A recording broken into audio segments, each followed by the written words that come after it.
Hello दोस्तों, स्वागत है आप सभी का विवेक मिश्रा टेक मीडिया सेमेस्टर। हम लोग जिस कंपनी के ऊपर अपडेट लेने वाले हैं REC लिमिटेड है। इसके Q3 के रिजल्ट भी आ गए हैं दोस्तों, और रिजल्ट के साथ ही कंपनी ने डिविडेंड अनाउंसमेंट भी किया है। तो दोनों के ऊपर हम लोग बात करेंगे कि कहां पे आपको खरीदने के लिए जाना चाहिए, क्या टारगेट है और कितने रुपए का डिविडेंड अनाउंसमेंट भी किया है कंपनी ने। तो सारी चीजें हम लोग विस्तार से जानेंगे। बहुत ही शानदार कंपनी रही है डिविडेंड और रिटर्न दोनों के मामले में।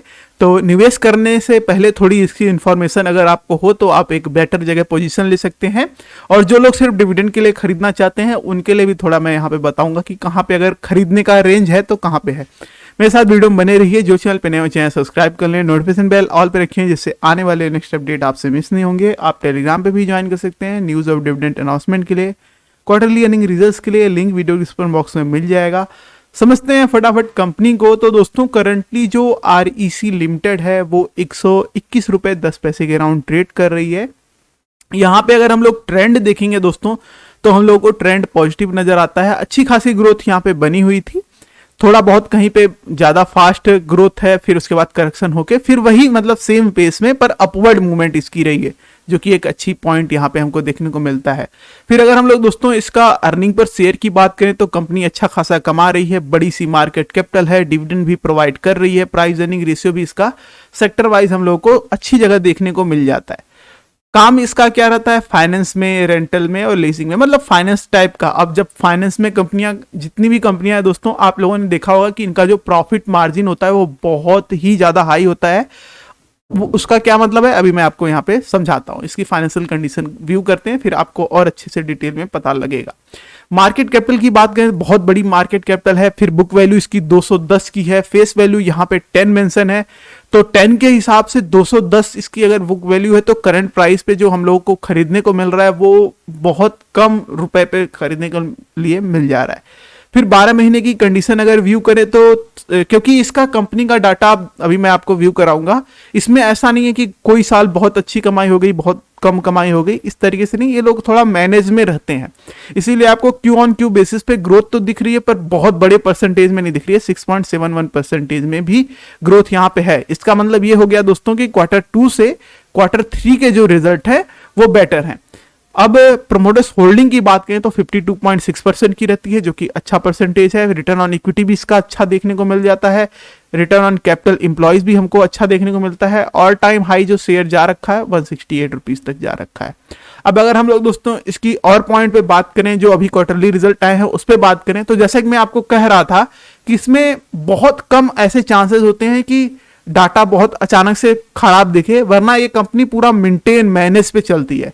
और जो मैं प्रॉफिट मार्जिन की बात कर रहा था वो ये देखिए दोस्तों।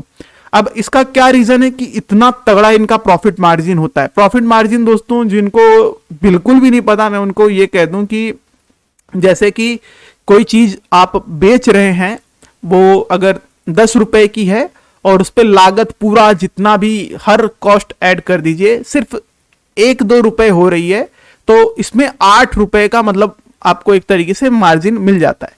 इसी तरीके से यहाँ पे प्रॉफिट मार्जिन निकला है सेल और एक्सपेंसेस से, मतलब कंपनी ने इतने करोड़ रुपए का सामान, प्रोडक्ट अपना फाइनेंस से रिलेटेड सेल किया और उस पर खर्चा बस 45 करोड़ का आया है। तो इस हिसाब से बहुत बड़े नंबर पे यहाँ पे हमको प्रॉफिट मार्जिन देखने को मिल जाता है। इसी वजह से दोस्तों जो मेन चक्कर है इसका ग्रोथ का वो यही रहता है। पर हाँ, क्योंकि दूसरी चीजों में भी, क्योंकि जब ये लोग फाइनेंस के फील्ड में है तो जाहिर सी बात है इनको भी अलग जगह दूसरी जगह इन्वेस्टमेंट करना पड़ता है। तो इसी वजह से हम लोग को इंटरेस्ट में जो है नंबर यहाँ पे हमको बड़े बड़े देखने को मिलते हैं कि इंटरेस्ट क्योंकि इनको भरना पड़ता है, फिर उसके बाद टैक्स भी कटता है। पर नेट प्रॉफिट में आप इसीलिए देखेंगे इसका कुछ इतना नहीं है कि किसी में बहुत कम कमाई किया, किसी में ज्यादा, थोड़ा बहुत चेंजेस रहता है। क्योंकि आप देखेंगे बहुत लंबे टाइम से 2000 करोड़ प्लस प्रॉफिट आ रहा है नेट में। इस बार का जो है डाटा और इंक्रीज हुआ है। तो जितनी भी फाइनेंस की कंपनियां हैं, बहुत सारी आपने मेनली ये नोटिस किया होगा कि उनका प्रॉफिट मार्जिन काफी तगड़ा रहता है, पर यहाँ पे उनको इंटरेस्ट बड़े नंबर पे पे करना पड़ता है, फिर टैक्स भी रहता है, तो इस हिसाब से हो जाता है। तो यहाँ पे अभी हम लोग जो डाटा देख रहे हैं, यहाँ पे हम लोग दिसंबर की बात कर रहे हैं, पिछले क्वार्टर को भी हम समझेंगे, लास्ट ईयर पे भी व्यू रहेगा। तो प्रॉफिट मार्जिन में लास्ट ईयर कहीं बहुत ही आगे निकल गया है, क्योंकि पूरा ही कुछ खर्चा हुआ नहीं है। 9,782 करोड़ का सेल के बाद सिर्फ 45 करोड़ का खर्च आता है, तो बहुत तगड़े प्रॉफिट मार्जिन हुए हैं। अब यहाँ पे 10,000 था लास्ट ईयर और पर 1,065 एक्सपेंसेस भी था, तो इस हिसाब से मिला जुला के इनको नेट प्रॉफिट में 2,773 करोड़ का नेट प्रॉफिट हुआ था, जो कि अगर हम लोग पिछले क्वार्टर में देखें भी तो उसके अराउंड ही कुछ देखने को मिलता है। पर इस बार के जो नंबर हैं वो बेटर आते हुए हमको नजर आएंगे। यहाँ पे 2,915 करोड़ का प्रॉफिट हुआ है, जो कि ग्रोथ की तरफ दिखाता है। बहुत अच्छी बात है, कंपनी अपने ट्रैक पे है, फाइनेंशियली बहुत मजबूत है कंपनी, तभी अच्छा डिविडेंड का रेशियो भी इसका हम लोगों को देखने को मिलता है। अब अगर हम लोग ईयरली वाइज इसका डाटा देखें तो यहाँ पे हम लोगों को ग्रोथ का, कैसे ग्रोथ हो रही है कंपनी में, वो देखने को मिल जाएगा। क्यों? क्योंकि यहाँ पे 2011 से 2022 तक का डाटा हमको देखने को मिलता है, physical year wise, accounting year wise. तो हम लोग अगर दोस्तों यहाँ पे देखें नेट प्रॉफिट में, तो आपको देखने को मिलेगा कि 2011 में सिर्फ 2,585 करोड़ का नेट प्रॉफिट आता था पूरे साल में, और एक अब ऐसा टाइम है जब 3 महीने में ही कंपनी उतना ज्यादा प्रॉफिट कर रही है। तो ये एक मैं आपको ऊपर ऊपर से बता रहा हूं कि कितना ज्यादा ग्रोथ हो गई है कंपनी में।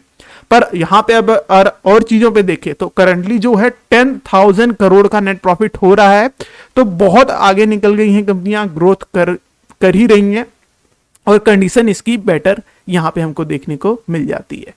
थोड़ा एक चीज कम हुआ है, जो कि इसका अमूमन इतना कम देखने को मिलता है कि प्रॉफिट जो सेल ग्रोथ में कंपाउंड प्रॉफिट ग्रोथ की बात करें, कंपाउंड सेल ग्रोथ की बात करें, उसमें बहुत कम अंतर देखने को मिलता है। नंबर अराउंड आसपास के हैं, पर ओवरऑल में अगर हम लोग इस तरीके से ईयरली वाइज देखें तो वहां पे ठीक कर रही है। अब जैसे 12 महीने का आप डाटा देखेंगे तो 10,403 करोड़ का नेट प्रॉफिट देखने को मिलता है, तो ऑब्वियसली यहाँ पे ग्रोथ है। फिर इसका रिटर्न ऑन इक्विटी का ट्रैक बहुत शानदार है, 10 ईयर का भी 20% है, तो ऑब्वियसली बहुत तगड़ा यहाँ पे देखने को मिल जाता है। फिर इसका शेयर होल्डिंग पैटर्न्स भी बहुत अच्छा डिवाइडेड है वेल, क्योंकि यहाँ पे हम लोग को दिसंबर का लेटेस्ट देखने को मिलता है।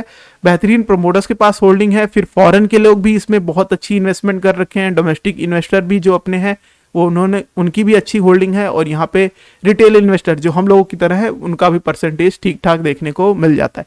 तो ओवरऑल बहुत बेहतरीन जगह ये शेयर इस टाइम पे देखने को मिलता है। न्यूज में भी इसीलिए काफी ज्यादा चर्चा में था। और अभी मैं आपको डिविडेंड के बारे में बता दूं, फिर इसके बाद हम लोग चार्ट वाला पॉइंट समझेंगे। तो यहीं कहीं पे डिविडेंड का होगा, मैं यहाँ पे देख के बता देता हूँ। वैसे ऑलरेडी मैंने टेलीग्राम पे आपको उसका डाटा पोस्ट कर रखा है, REC लिमिटेड। अब यहाँ पे हम लोगों को देखने को मिलेगा, ये देखिए डिविडेंड अनाउंसमेंट। तो यहाँ पे क्या क्या बता रखा है कि हर किसी को 3 रुपये 25 पैसे मिलेंगे, ठीक है। और इसका जो और चीजें हैं, तो रिकॉर्ड डेट याद रखनी है 9 फरवरी की है, और आपके अकाउंट में 28 फरवरी तक आएगा। तो इस प्रकार से इस पे अपडेट हो जाएगा। और अगर हम लोग इसके चार्ट पे बात करें तो चार्ट में हम लोगों को देखने को मिलता है दोस्तों, जो सिर्फ डिविडेंड के लिए खरीद रहे हैं उनके लिए ये नहीं है, क्योंकि डिविडेंड में 3 रुपए की ग्रोथ पे क्या ही करोगे, लॉन्ग व्यू रखो तो सही रहता है। फिर यहाँ पे अगर खरीदने की बात करें तो 109 रुपये 80 पैसे पे अच्छा जोन है। सपोर्ट आपको यहाँ पे 99 रुपीज 55 पैसे का मिलता है। पहला टारगेट 124 रुपए का दिखता है, उसके बाद 137 का हम लोग इसमें टारगेट लेके चलने वाले हैं। और कंपनी क्योंकि डिविडेंड भी बहुत तगड़ा प्रोवाइड करती है, तो इस वजह से जो ग्रोथ रहती है वो इसी प्रकार से रहती है। ऐसा नहीं कि बहुत बड़ा टारगेट यहाँ पे आपको मिलेगा, स्लोली स्टडली इसमें ग्रोथ हमको देखने को मिलती है। तो यही REC पे अपडेट हो जाएगा। थैंक्स फॉर वॉचिंग वीडियो, मिलता है आपको नेक्स्ट के साथ नेक्स्ट वीडियो में।